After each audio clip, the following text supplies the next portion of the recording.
of April, 10:30 UAE time, and Asian markets, of course, have been open now for a number of hours, reacting to the big sort of twist yesterday in this big saga. Uh, Oil prices are down this morning by 0.5% at $65.10 on Brent. And WTI also above 60 at $62. And essentially, the oil markets, oil price recovering some of the losses that we've seen over the last week or so, since we've had that double whammy of the Trump tariff April 2nd announcement and the OPEC Plus decision the day before. So that was April 1st, April Fool's Day, I think, that OPEC Plus would be increasing oil supply, accelerating its increase of oil supply in May. And those two things saw oil prices fall off a cliff. Obviously, financial markets everywhere off a cliff, but oil kind of had its own cliff. And we always wondered in the last week, at least I did, how much of that kind of $15 drop from low mid 70s to $60 on Brent was actually the tariffs, and how much of it was the OPEC decision to accelerate supply increases. Good morning, Mark Oswald, Chief Economist and Global Strategist at ADM Investor Services International. Are we getting an answer to that question this morning, Mark, that a few of those dollars were from the tariffs, but the bulk of it from the OPEC supply? How do you interpret the reaction from the oil markets on the Trump pivot on tariffs? Well, I think with all any financial market indicators, futures-led ones, at the moment, one has to be really very careful in over-interpreting for the simple reason that it is just about clearing out a lot of positions. But it basically suggests to me that of the $15 drop, perhaps 3 to 5, maximum 5, was related to um, the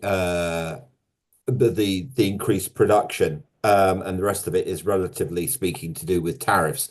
I think at the end of the day, when one looks at it, we're still going to get massive disruption to global trade. If you look at the average rate of US tariffs, we've gone on this move from 27% to 24.5%. So there's still an enormous hit, which will also hit the oil markets simply because, the amount of goods being shifted around the world is, quite a lot of it is going to go on hold. But yeah, I think for the oil markets, the focus really is on, you know, is Saudi Arabia having any success in basically reining in the likes of Kazakhstan? Their overproduction loss in February was 350,000 barrels. That's a massive, massive overshoot. So I think for the oil markets, that as much as anything is going to be as important as what goes on with tariffs, because this tactic has worked before, but at the moment it doesn't seem to be actually getting that much traction.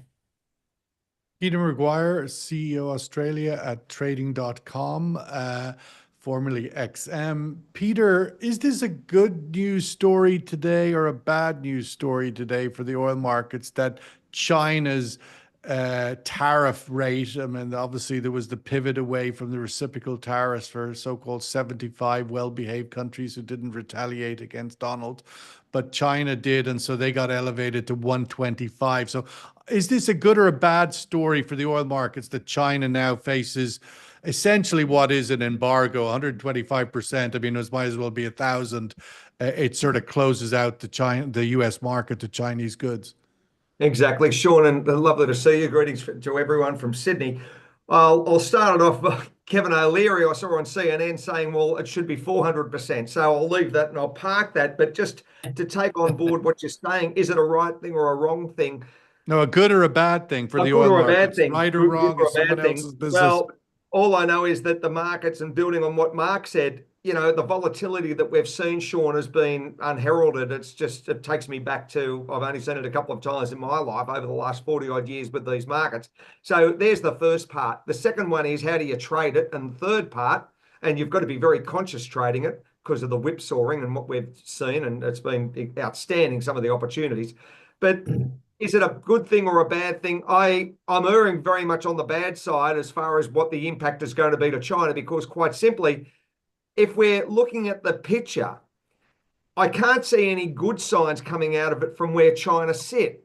From a negotiating table, it's going to be very difficult for them to, I think, navigate, and whether it's going to take hours, days, weeks, or months to get to the table for President Xi.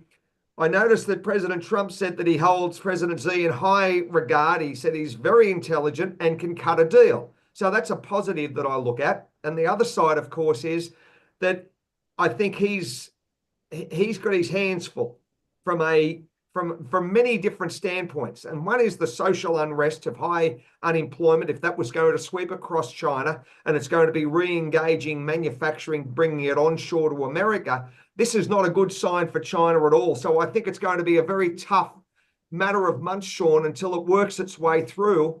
And maybe Scott Bessent was right when he said it's probably China's in a depression. So we've just got to wait and see how this all unfolds. And it's very difficult to even think whether it's a right thing or a wrong thing, or a good or a bad. Henning Gloystein, Head of Energy, Climate and Resources at the Eurasia Group. Henning, should we expect that OPEC Plus are following a similar strategy as, if you take Trump's as being a strategy, i.e., scare the hell out of everybody by dangling the bus over the cliff edge and then pull back and hope everybody behaves? No, actually, I think OPEC and particularly Saudi Arabia are quite measured here. They are probably seeing opportunity. The one thing over the last few years that... Sorry, measured in what sense? I mean, increasing supply into a global economic crisis seems... Yeah, no, well, yeah, bear with me. What's measured there? Okay, so the Chinese importers approached Saudi Arabia and said, like, look, amongst this escalating tariff war, we need more non-American oil, and Saudi Arabia has that capacity. And they're also reacting to the increased sanctions on Iran, so they see that opportunity. They want to get back market share from the United States, but they can also give Mr. Trump the goodie of saying, like, look, we're contributing to low oil prices as you've demanded. So they're kind of, I think... Are you putting this sort of squarely into, I mean, this is OPEC Plus, right? 20 odd countries, not just Saudi Arabia. This is the well-being and revenue of the world's largest oil exporters.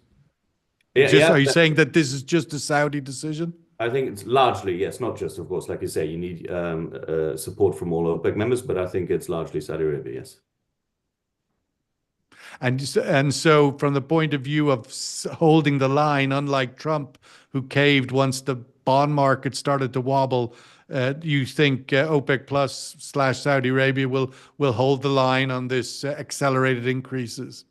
So I think that's the big question, because if oil prices really were to tumble way further and the forward curve went into full contango, then of course things can break quite badly, and then of course what I call a measured approach might look a bit badly calculated, and then might have rein in. But at the moment, I think it's quite a calculated decision. Mark, looking at this sort of good news, bad news thing, I mean, trying to interpret or to sort of read the tea leaves on this the morning after, the night before, i.e., there's obviously a massive relief rally in the equity markets, which is sort of like the sugar rush space where release is shown. But my question is, how big of a change moment is this from 24 hours ago? Is it the good news, the bad news that we have the world's largest economy driving the bus, the global economy bus on a cliff edge, and at any moment can threaten to drive it off the cliff? I mean, is that a good news, bad news thing, that we are still on this sort of edge, that the leader of the economic world can at any moment drive the bus off a cliff? I'm just wondering, is this good news or bad news? I think it's it's basically that the news that we've had is not as bad as we thought it was going to be. The good side, there isn't one. I think to put it, it's less bad than we thought, but the situation is incredibly fraught. We really need to have a look at how these economic numbers pan out. The first things that will start giving us some clues is how badly the shipping sector is disrupted. Because once you've launched this sort of thing, a lot of things end up in the wrong places. We've already got China basically reselling US natural gas that they'd ordered. And that's going to end up putting ships in the wrong places, whether it's tankers and, for other commodities and finished goods. There's going to be a lot of disruption. So that will also make everything a difficult read, because some of it won't actually necessarily be, oh, that's the end of that particular line of trade between country X and country Y, primarily US and China. It may be just initial disruption. So it becomes very difficult. I think the situation is such that all the threats are largely there. I think that's the point I was trying to make earlier about average US tariff rates not really coming down very much is emphasizes the point that it isn't, there's nothing good about it. I think basically all we've done is shown just how volatile financial markets are, and they're going to stay that way. The VIX has come down to above 30. Oh, great. Not so long ago we were trending sideways at just around 15. So this is something everyone's going to have to deal with, and I don't expect volatility, whether it's in oil prices, whether it's in equity futures, bond markets, really to come down meaningfully, even if we say had an emergency Fed rate cut, which I don't really see them as going down that route at the moment. That could cause them more problems going forward than the relief it might provide. Something unconventional would probably be the methodology that, i.e. QE type action would probably be the measures that they would undertake.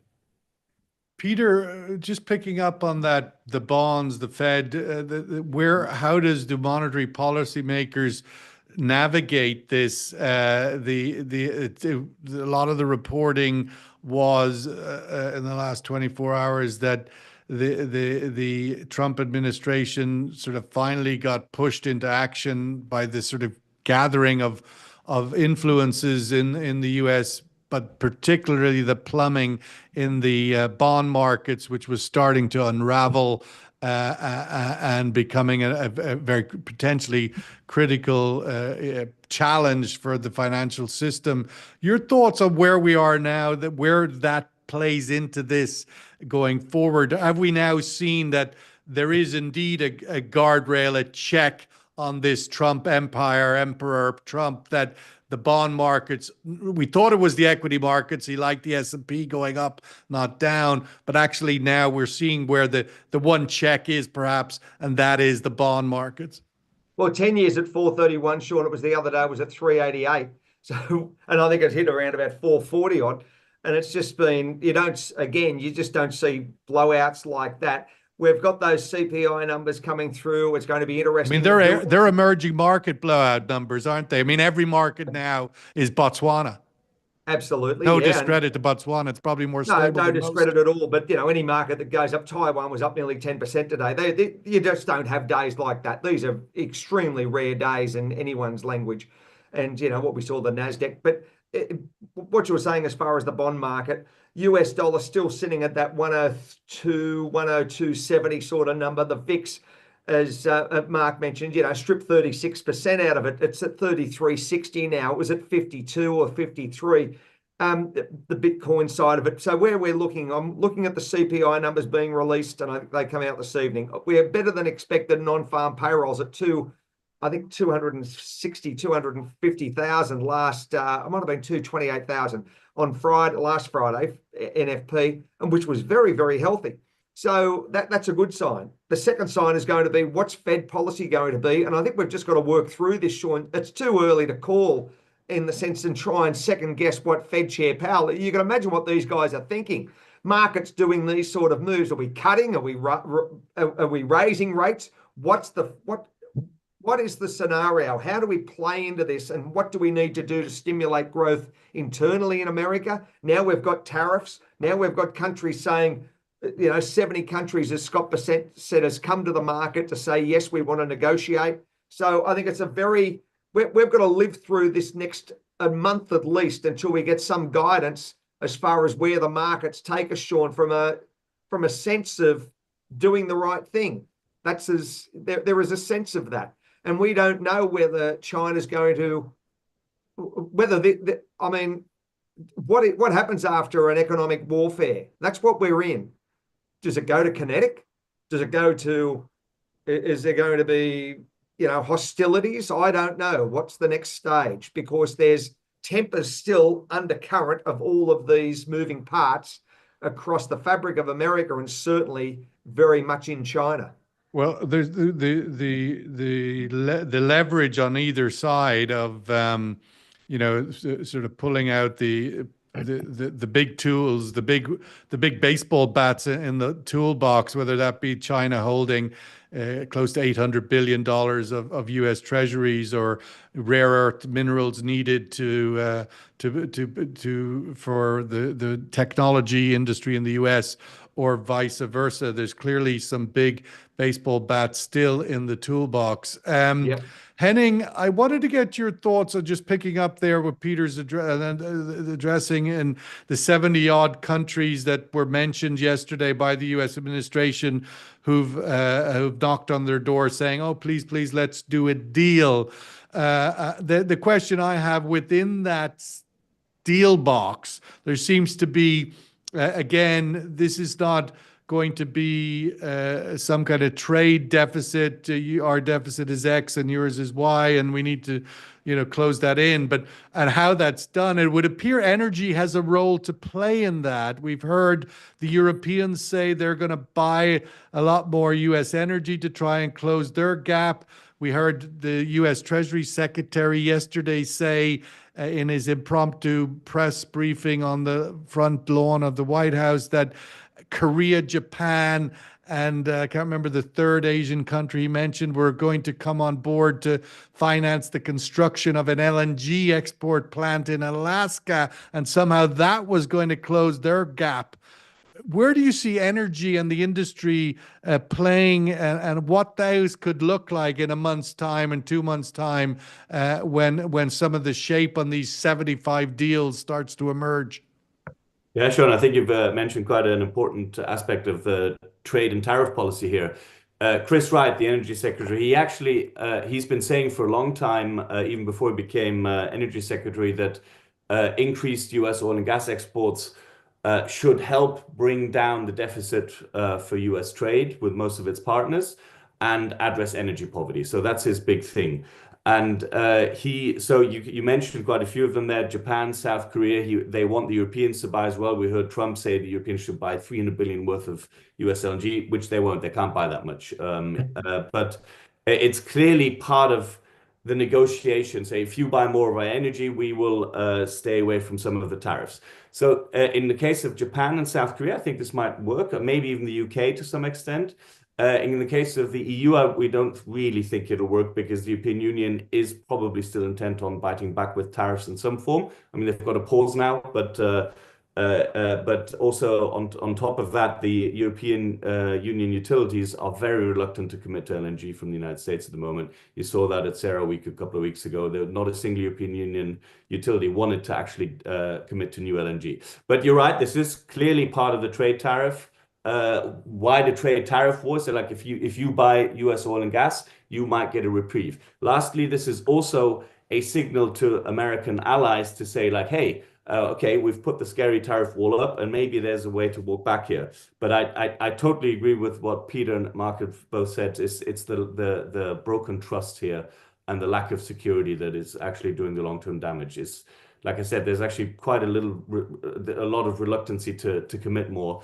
Although I think with Japan and South Korea, you mentioned two countries that will almost certainly buy more American oil and gas. Let's go to the survey question on this point. what will have the greater bearing on the direction of oil prices through Q2? Trump tariff pivot for most, the 75 countries, the big euphoria we saw yesterday in the relief rally, the equity markets up 10%, or the increased tariffs on China up to 125%, all Chinese goods going into the US.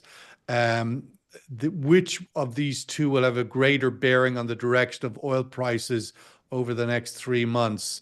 Obviously, we've seen the initial jump yesterday on the oil markets, which gives sort of the initial reaction. But from here, now we've sort of done our little bump reaction to the euphoria yesterday.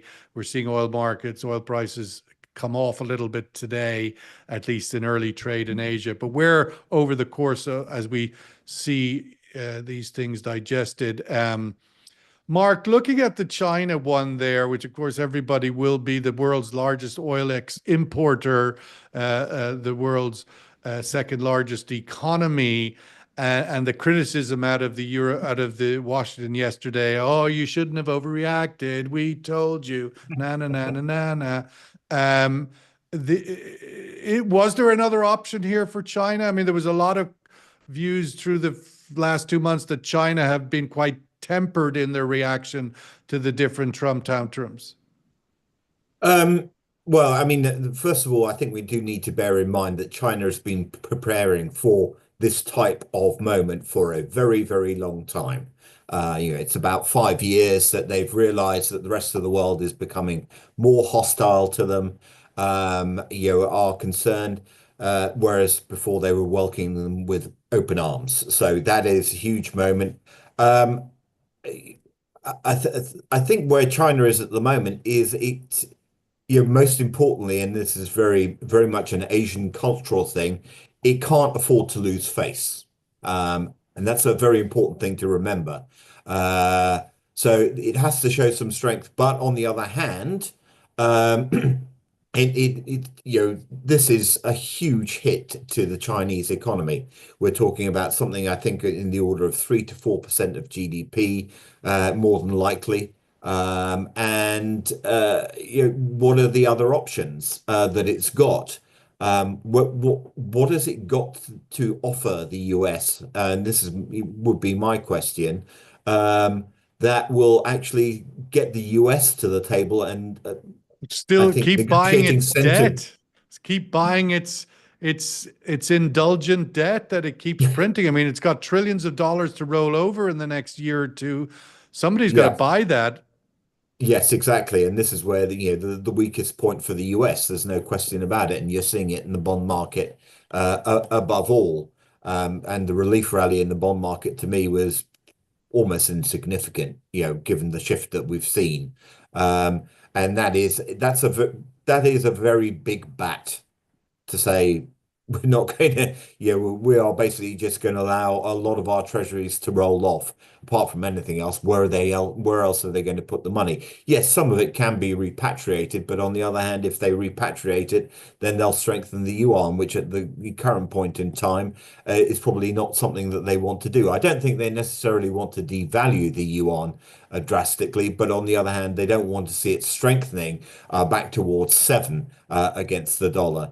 So I suppose the other part of this question is, we've got the announcement today that they're going to come up with, bringing forward these stimulus measures. What are they going to be, most importantly? And will they get any traction? Because we've had stimulus measures ad infinitum for the last 3 years, and all one can say is they've broken the fall in the economy, stabilized it, but is it really improving? And it needs to improve because, as we saw with the inflation numbers that we had this morning, there's absolutely no demand pressure in China, either at the business level or at the consumer level.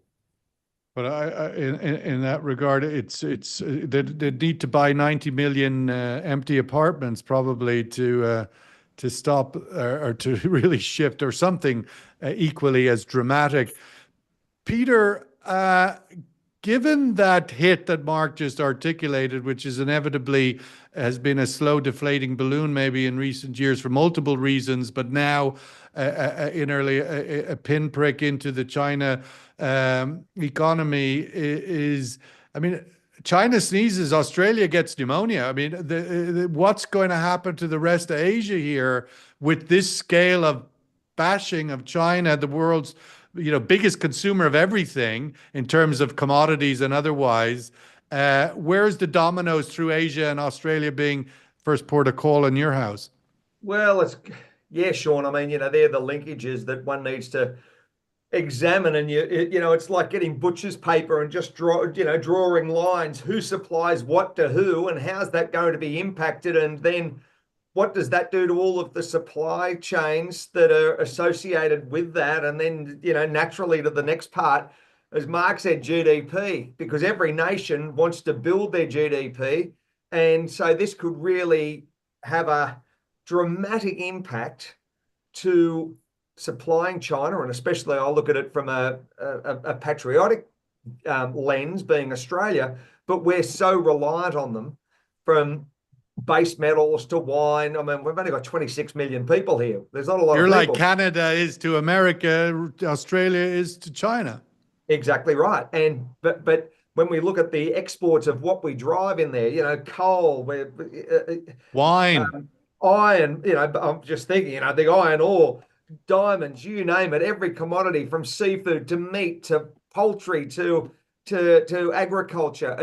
We're a food basket in a lot of ways as well. So all of that is going to be incredibly important to view, and the impact that has to our domestic economy. We've got an election in a couple of weeks, and this is a time of, do things get derailed, and do we see a quick resolve? And does, at the end of this podcast, you wouldn't believe it, President Trump said, yep, it's all done, and President Xi and they've done a deal? Or are we still talking in 6 weeks' time saying, you wouldn't believe it, Sean, it's at 250%?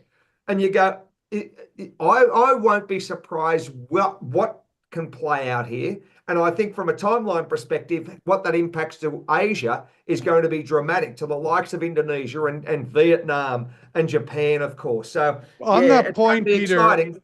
On that point of the others and Australia on that string across Asia, but Vietnam and others, we already seen the legacy consequence of previous rounds of this trade war, moving of facilities to Asia, to other Asian countries, manufacturing out of China into Vietnam, for example, but yes, also in the aftermath of COVID, the sort of supply chain fragility and the need to sort of bring back or to reconfigure supply chains because of the pandemic reasons.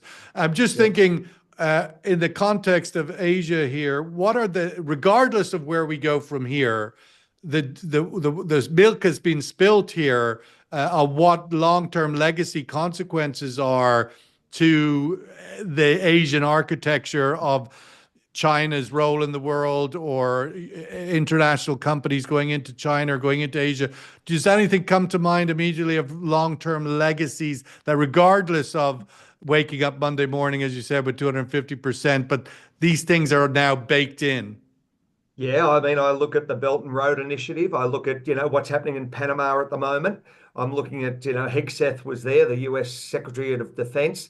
I'm looking at, what happens with harbors that China, and you think of Greece, think of Australia, think of strategic ports, all of these factors. Are we going to see a nationalistic pride come in? Does the euro survive? I had these conversations with Jim Rogers in about 06 or 07.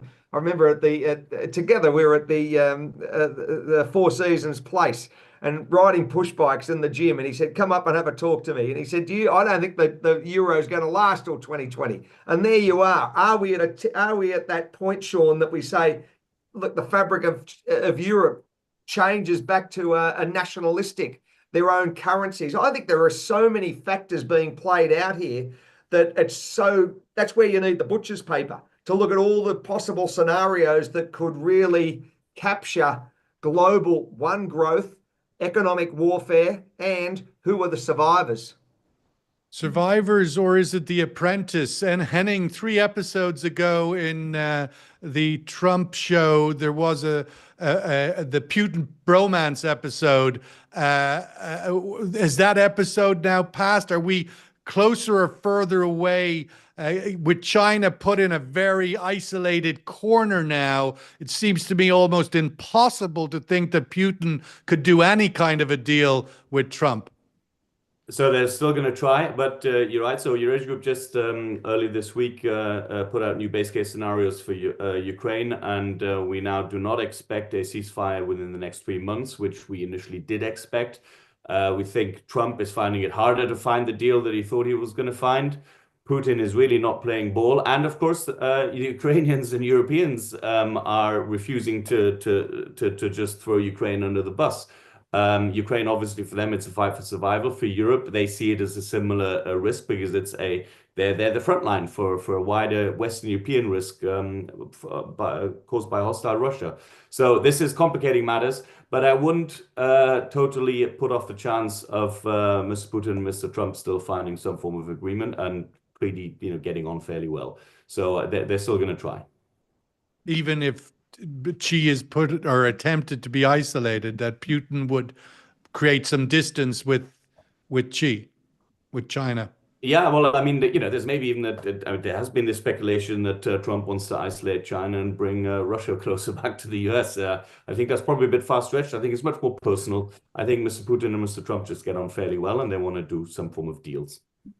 Well, I think that might be episode 75 on the Trump show, the deal with Putin, while Mr. Xi is in the corner. Can't quite see that happening.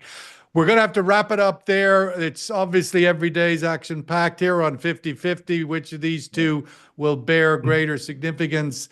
It's one of those days just too hard to call. Flip a coin. It's flip a coin day. Before you get on your next talking head show, Peter, flip a coin, and that's the best one can do at the moment. All things considered, oil price looks a little bit sober, I would say, given the backdrop dramas. But every hour is a different one, and we'll see where things go. Peter McGuire, as always, great to have you. Thank you so much. Australia, Henning Goldstein in London, and Mark Oswald also in London today. Have a great day, everybody. Catch up with you again soon.